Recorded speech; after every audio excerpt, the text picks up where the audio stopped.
গ্রেপ্তার হয়েছে এই খবরটা ওনারা পেয়েছেন, তাই ওই মিটিং করার সাহস হয়নি।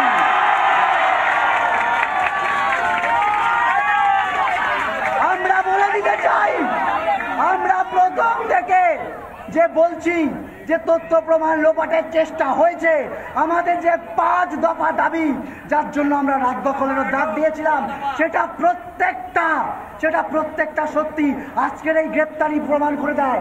এই সন্দীপ ঘোষ, এই টালা থানার ওসি, এদের সুতো কোথায় বাঁধা?